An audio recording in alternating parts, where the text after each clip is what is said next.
Bonjour. Alors, on reprend notre cours qui concerne le chapitre 2. Alors, on était dans la partie du calcul de l'indice de modulation totale, M total, qui est égal à la racine carrée des sommes des carrés des indices de modulation des différents signes. Alors, lorsque j'ai dit différents signes ou différents indices de modulation, bien sûr. Alors, prenons un exemple numérique. Alors, j'ai un émetteur qui transmet avec une puissance de 10 kilowatts. Alors, un émetteur, bien sûr, il peut être une antenne, d'accord, qui utilise ou bien transmet un signal modulé AM.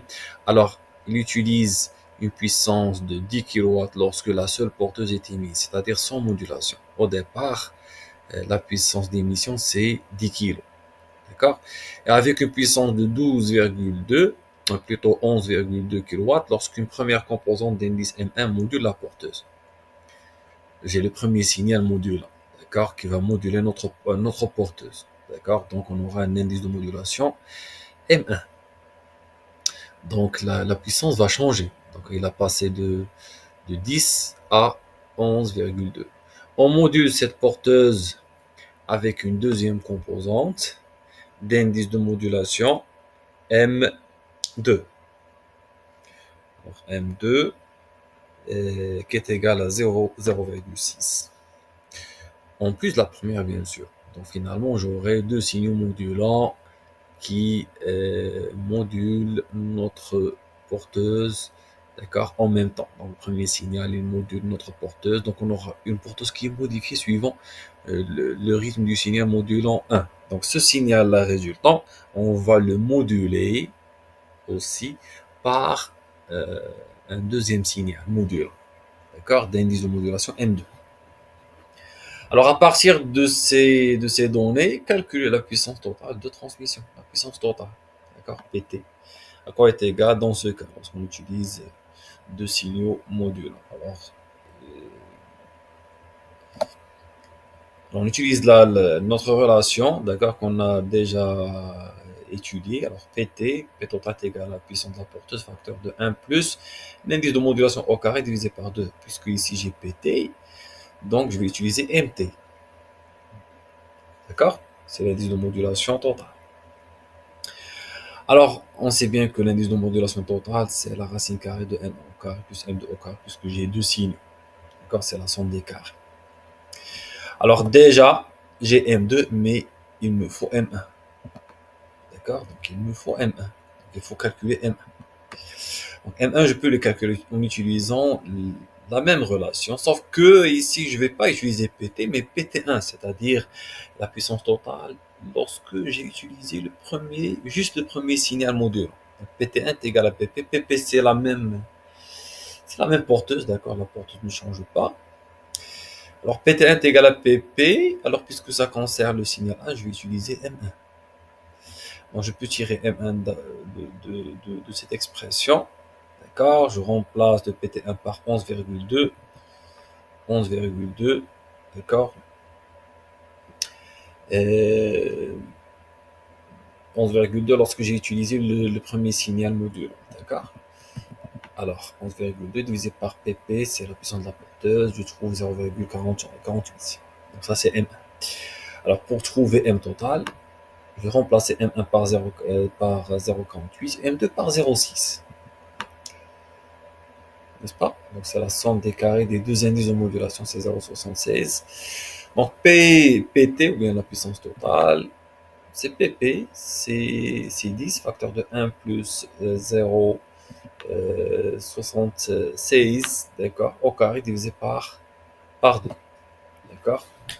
Puissance de la porteuse, facteur de 1 plus 0,76 au carré, c'est n total au carré, d'accord, divisé par 2. Donc finalement, PT, c'est 12,8 kW. Alors, je présente ici une technique pour calculer l'indice de modulation. C'est ce qu'on appelle la méthode de trapèze. D'accord, donc c'est une méthode graphique, d'accord, pour calculer l'indice de modulation, n'est-ce pas? Donc, en utilisant le mode XY sur l'oscilloscope, d'accord, en attaquant les deux entrées, d'accord, d'un oscilloscope par les signaux modulants et modulés. Donc, je vais utiliser le signal modulant et modulé et je vais les présenter de telle sorte de ne pas avoir l'axe des temps, d'accord, l'axe des temps. Donc, c'est signal en fonction de signal. D'accord? Signal en fonction de signal. Donc la base des temps n'existe pas. D'accord? Je présente seulement les amplitudes des deux signes. Alors, sur l'oscilloscope, c'est ce qu'on appelle le mode XY. Donc j'aurai la forme suivante. Donc ça, c'est le mode XY. D'accord? Alors d'après ce mode XY, je peux calculer l'indice de modulation graphiquement. Donc j'ai ici une amplitude max et amplitude minimale. La même chose ici, minimal, max. Donc, qu'est-ce qu'il dit la relation? M, l'indice de modulation est égal à E max moins E min sur E max plus E min. Donc, si j'ai ces données, je peux calculer M. Alors ici, j'ai présenté quelques exemples. Par exemple, ce trapèze, il est transformé en triangle. D'accord? Lorsque M est égal à 100%. Alors, ça c'est E max, ça c'est E min. Alors, E max, il est différent de 0. E min est égal à 0. Donc, je vais remplacer E min par 0. Donc, il me reste quoi? E max sur E max, donc c'est 1. M est égal à 1, donc c'est 100%. Alors, la même chose ici. Les deux valeurs sont différentes de 0. Et si je calcule E max moins E min sur E max plus E min, je trouve 50%. Alors ici, j'ai un changement de signe. D'accord? E max. Ici, j'ai un changement de signe. La même chose ici. Bon, positif devient négatif, négatif devient positif. Donc, sûrement, j'aurai un indice de modulation qui dépasse le 1. C'est ce qu'on appelle la surmodulation. Dans ce cas, est égal à 150%. Alors, DSB, on va le voir par la suite, Inch'Allah.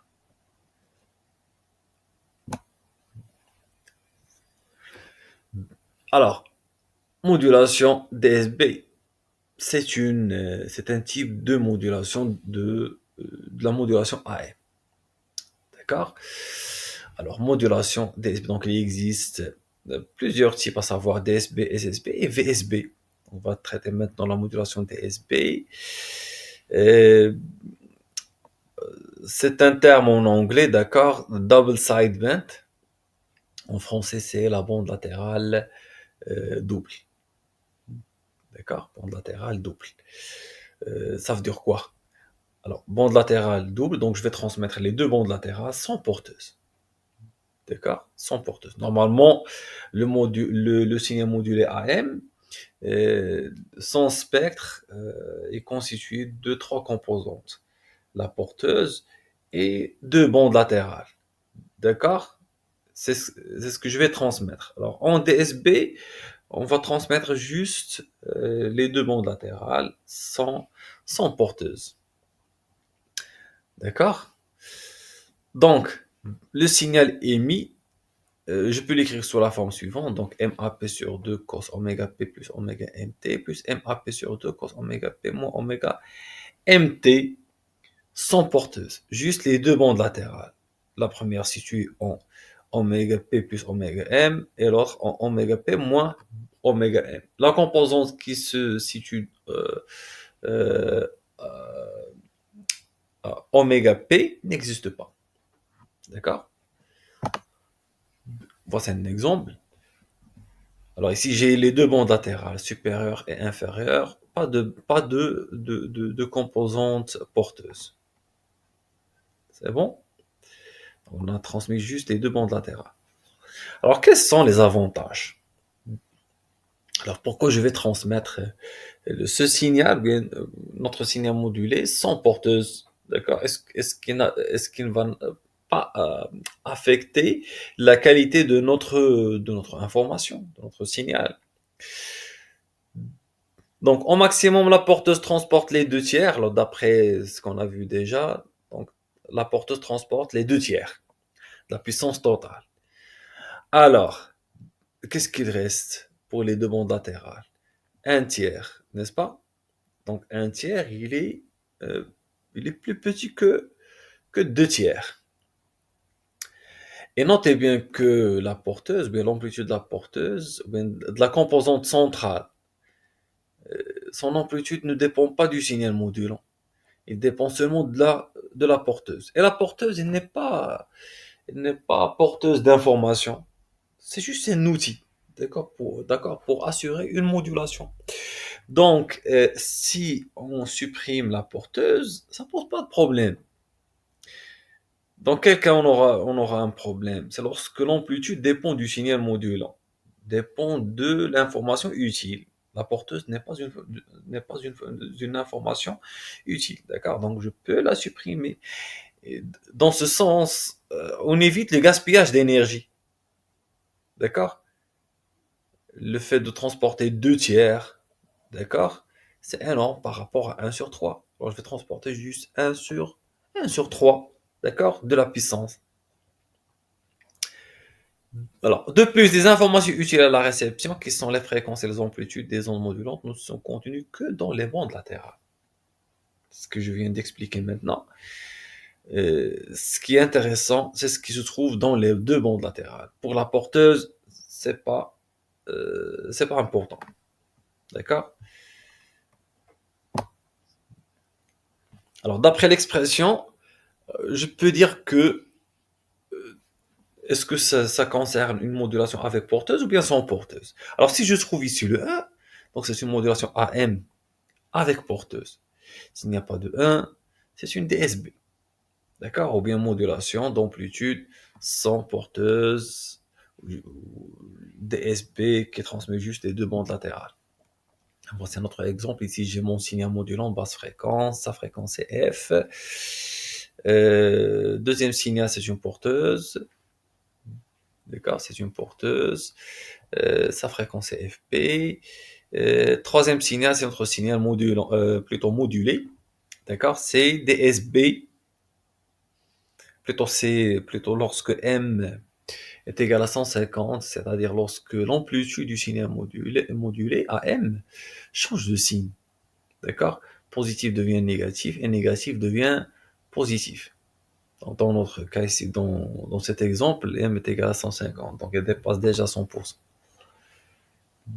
Donc on voit ici, j'ai toujours la transmission de la porteuse. Alors pour le quatrième cas, j'ai pas de porteuse.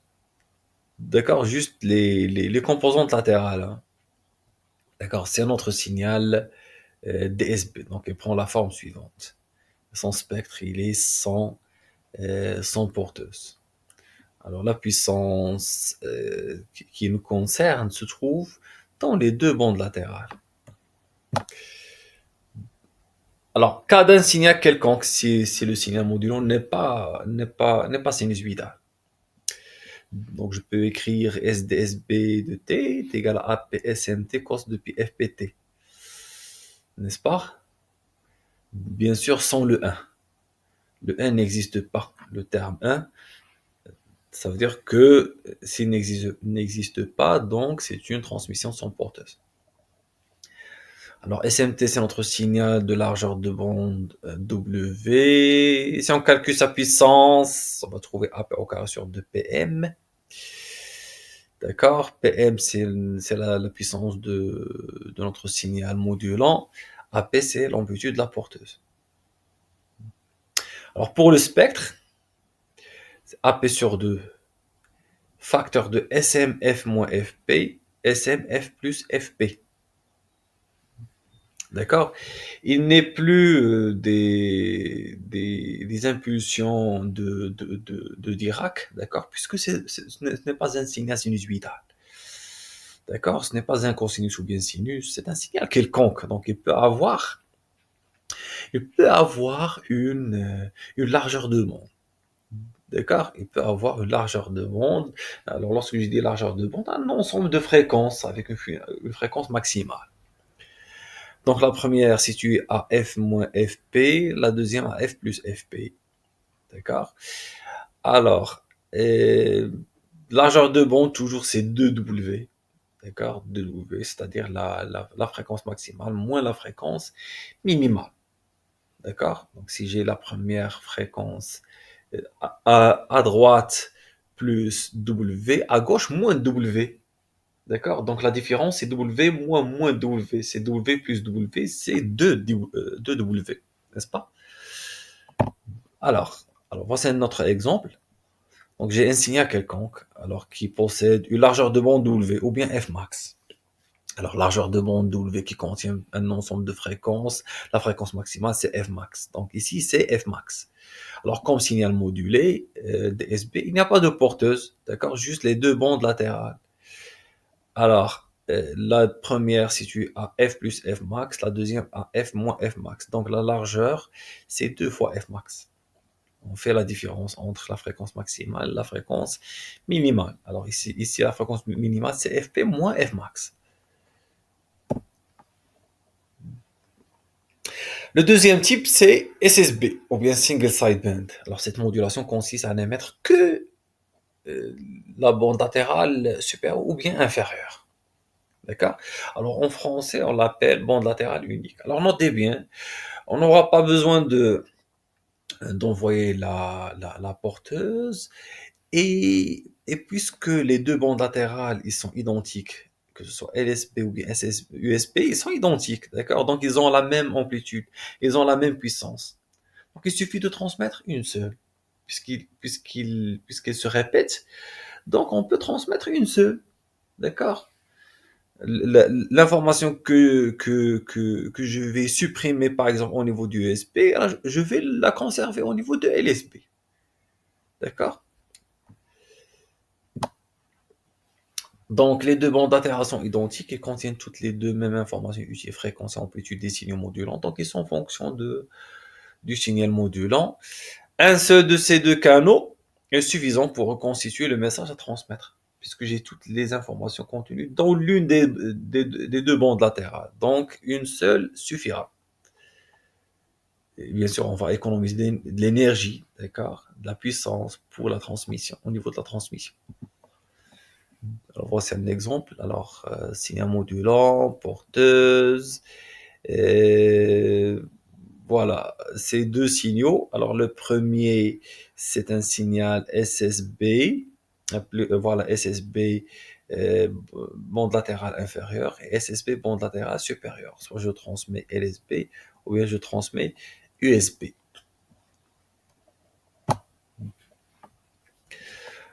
Alors, la modulation bande latérale super USB, je peux l'écrire sous la forme suivante. SUSB est égal à MAP sur 2 cos oméga P plus oméga fois T. Et LSB, c'est la même expression, sauf que je vais remplacer le plus par le moins. D'accord?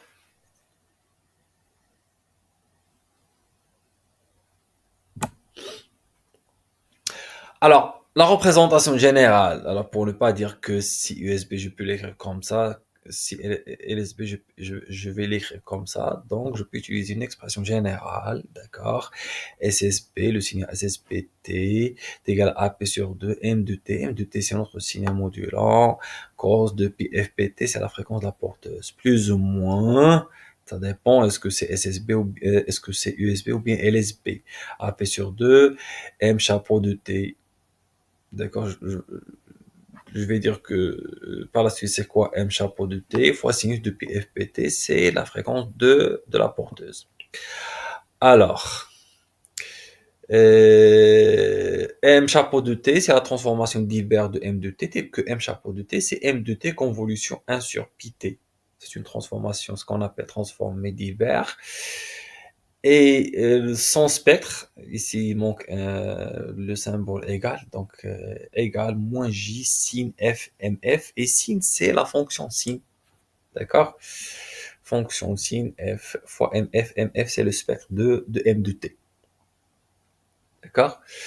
Alors l'expression avec le signe moins correspond à la modulation USB, et plus c'est LSB. Donc c'est le contraire. Donc si j'ai un moins, c'est USB. Si j'ai un plus, c'est LSB. D'accord? Alors, cas d'un signal modulant sinusoïdal, donc si notre signal, plutôt c'est quelconque, d'accord? Ici, j'ai une petite erreur ici. Alors, je dois remplacer sinusoïdal par un signal modulant quelconque. Donc, sa puissance est égale à AP au carré sur 4 fois PM. Après des calculs, on obtient cette expression telle que AP, c'est l'amplitude de la porteuse. Et PM, c'est la puissance du signal modulant. D'accord? Alors, pour le spectre, on peut le démontrer. Hein. On peut le démontrer. On aura les expressions suivantes. D'accord? Côté spectral, bien sûr. Le spectre de USB et le spectre de LSB. D'accord? En fonction des différentes fréquences. Alors, ici, j'ai mon signal modulant de largeur W, signal quelconque, d'accord? Et ici, j'ai transmis juste USB, d'accord? Par contre, dans cette partie-là, j'ai transmis juste LSB. Donc, j'ai le choix entre LSB ou bien USB.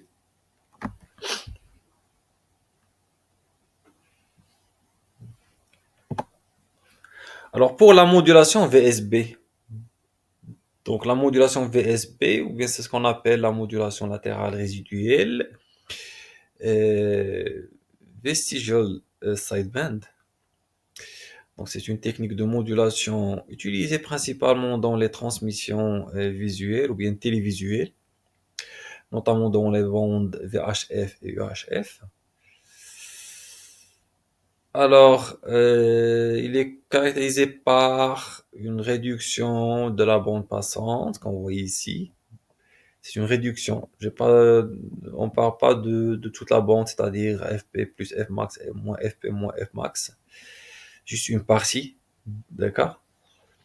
Donc, il permet de réduire la bande passante nécessaire pour transmettre un signal tout en conservant la qualité de l'image. Alors, on ne peut pas réduire la bande passante, d'accord? Euh, et parallèlement, on dégrade la qualité. Ça ne marche pas. D'accord? Donc, il faut trouver un compromis entre les deux choses. Et fonctionne en filtrant partiellement une des deux bandes latérales. Soit j'utilise LSB, USB ou bien LSB. D'accord? Donc, une des deux bandes latérales du signal modulé, ce qui permet de conserver une partie de la bande latérale secondaire. Donc, je vais prendre euh, une petite partie de l'autre bande latérale. D'accord? Bien sûr, ces techniques sont utilisées dans les systèmes de télévision analogique comme le standard NTSC. D'accord? Donc, largeur de bande, il est comprise entre Fmax et 2 Fmax. Donc, il dépasse le Fmax. Ici, c'est Fmax plus une partie. Donc, il est plus grand que Fmax. Il est inférieur à 2 Fmax. D'accord? Il est inférieur à 2 Fmax. Alors, pour modulateur, je peux utiliser le schéma synoptique suivant. D'accord? Donc, M de T, c'est notre signal modulant. Je multiplie par la porteuse. Par la suite, je vais utiliser un filtre BLR. Alors, filtre BLR situé dans cette partie-là ou bien dans cette partie-là pour prendre juste une partie. D'accord? Une bande latérale plus une partie de l'autre bande latérale. Et je trouve le SBLR. En ce qui concerne la démodulation, je vais le multiplier par la même porteuse. Et par la suite, je vais utiliser un filtre pour reconstituer un signal M' de T qui ressemble à M de T.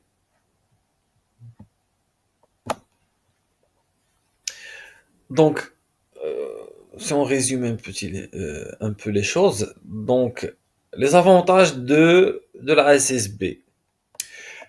Donc, il libère un canal, d'accord, et donc il permettra une émission 2 fois plus importante de messages. Donc, soit il transmet USB ou bien LSB. Donc, pour obtenir une DSB, il suffit de filtrer l'onde modulée avant l'émission avec un coupe-bande. D'accord? Donc, pour DSP. Pour obtenir une BLU, il faut filtrer le canal LSB ou le canal USB avec un passe-bande incluant la porteuse. Ce sont des remarques très importantes. Alors, en ce qui concerne les montages modulateurs, donc j'ai plusieurs choix, plusieurs types. Alors, si j'utilise une modulation avec porteuse, je vais utiliser le schéma synoptique suivant. Donc, j'ai une constante, d'accord, et un signal modulant cos oméga m. Plutôt, ici, c'est l'indice de modulation. Il est en fonction de l'amplitude modulante.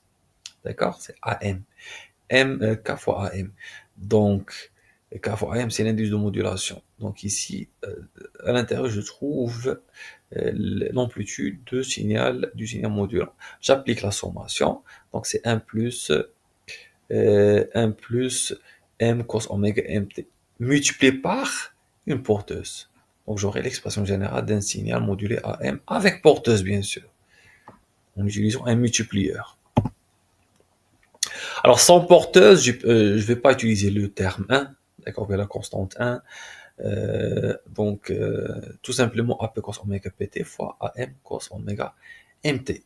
Donc, j'aurai l'expression suivante, deux fréquences, juste deux fréquences, oméga P plus oméga M, oméga P moins oméga M, en utilisant un multiplieur sans porteuse.